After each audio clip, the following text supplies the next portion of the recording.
মাওলা, আমি তো গুনাহ করেছি, তোমার দরবারের আসামি। মাওলা তুমি যদি মাফ করে দাও, আমাকে প্রশ্ন করার কেউ নাই, আমাকে জিজ্ঞেস করারও কেউ নাই, আমাকে আটকানোর কেউ নেই। বান্দা যখন অনুতপ্ত মন নিয়ে বারবার বলতে থাকে, রব্বে করিমের রহমত তাকাইতে থাকে, তাকাতে তাকাইতে এক সময় রব্বে করিম বলে, বান্দারে তোর বলার ধরনটা পছন্দ হয়েছে, তোর ডাকার ধরনটা পছন্দ হয়েছে, তোর চোখের পানি পছন্দ হয়েছে, তোর বলাটা পছন্দ হয়েছে।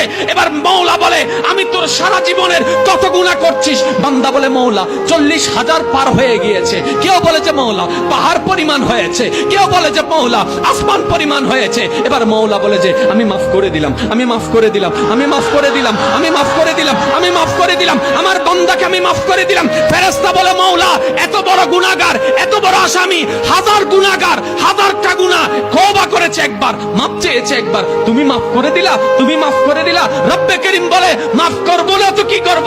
বান্দাটা কার দেখতে হবে না, বান্দাটা কার দেখতে হবে না। সে রহমানের কাছে মাফ চেয়ে যদি মাফ না পাই, তাহলে তো বিশ্বের কাছে মাথা নত হয়ে যাবে। আরে সে রহমানের বান্দা, জাত্তার বান্দা না, যে রহমান হচ্ছে ইন্নাল্লাহ আলা কুল্লি শাইইন কাদির। সুবহানাল্লাহ।